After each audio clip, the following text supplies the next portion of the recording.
Hi Sudheer గారు. Hi అండి.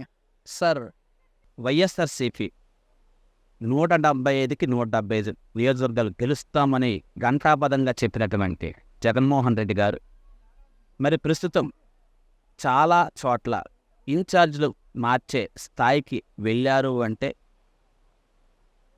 అది పవన్ కళ్యాణ్ వల్ల కూడా ఆ భయం పట్టుకుందని చెప్పేసి చాలామంది ఆలోచన. ఏమంటారండి?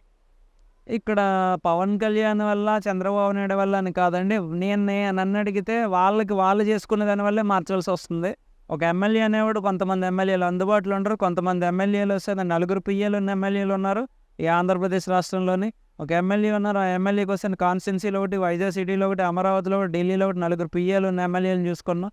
అలానే ఆ ఎమ్మెల్యేలు డమ్మీలుగా ఉన్నారు. డమ్మీలుగానంటే ఏంటంటే గవర్నమెంట్ అండ్ వాలంటీర్లు, చీఫ్ మినిస్టర్ టు వాలంటీర్ తప్ప ఈ మధ్యలో ఎవరు లేకపోవడం, పబ్లిక్ వాళ్ళ అందుబాటులో అవసరం కూడా లేకపోవడం ఏంటంటే వాళ్ళ మీద వ్యతిరేకత ఉంటుంది.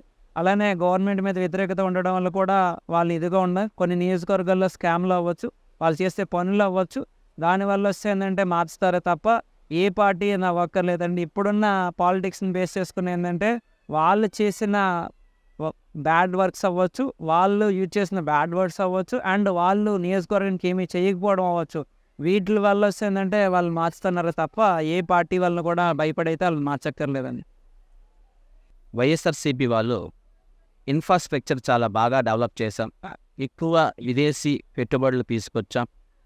సాక్షాత్తు ముఖేష్ అంబానీ లాంటి వారు, అదాని లాంటి వారే స్వయంగా వైజాగ్ వచ్చి వాళ్ళు ఆఫర్ చేసి వెళ్ళారని చెప్పేసి అంటున్నారు.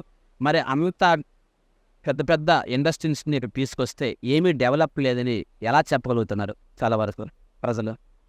మీరు మంచి క్వశ్చన్ వేశారండి. అది చాలా కామెడీగా ఉంటుంది. ఎందుకు కామెడీగానంటే ఎవరో ఇన్వెస్టర్లను తీసుకురావడం కాదండి, అక్కడ వచ్చి కంపెనీ పెట్టారండి. ఈ 5 సంవత్సరాలు ఎన్ని కంపెనీలు వచ్చాయి, ఎన్ని కంపెనీలు వస్తే ఎన్ని ఉద్యోగాలు వచ్చాయి, ఎన్ని ఉద్యోగాలు వస్తే ఎంతమందికి ఎంప్లాయబిలిటీ కల్పించారు, ఎంతమందికి ఎంప్లాయబిలిటీ కల్పిస్తే గడిచిన 5 సంవత్సరాల్లో రిలీవ్ అయిన ఇంజనీరింగ్ స్టూడెంట్స్ అవ్వచ్చు, గ్రాడ్యుయేట్ స్టూడెంట్స్ అవ్వచ్చు, పీజీ స్టూడెంట్స్ అవ్వచ్చు, ఎందుకు ఇక్కడ వర్క్ చేయట్లేదు ఆంధ్రప్రదేశ్ రాష్ట్రంలో? ఎందుకు వాళ్ళు హైదరాబాద్ వెళ్తున్నారు, ఎందుకు బెంగళూరు వెళ్తున్నారు, ఎందుకు చెన్నై వెళ్తున్నారు, ఎందుకు పూణే వెళ్తున్నారు? ఇక్కడ ఎందుకు డెవలప్మెంట్ లేదు?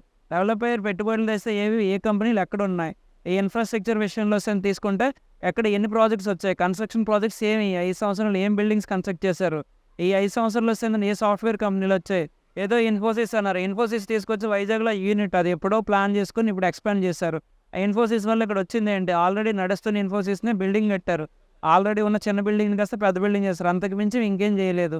ఇంకా మీకు వచ్చిన బిల్డింగ్స్ ఏవి, ప్రాజెక్ట్స్ ఏవి, లేదంటే రోడ్స్ ఏవి కొత్తగా? మీకు నేషనల్ హైవేస్ ఏవో మొన్న అక్కడ విజయవాడలో వేశారన్నారు, అది నేషనల్ హైవే. దాన్ని తీసుకొచ్చి మీ స్టేట్లో అని పెట్టుకొని ఏ విధంగా మీరు మాట్లాడతారు? అది కరెక్ట్ కాదు కదండి. థ్యాంక్ యూ సుధీర్ గారు. థ్యాంక్ యూ అండి. మీ విలువైన సమయం మా కేటాయించండి సార్. ధన్యవాదాలు. ధన్యవాదాలు.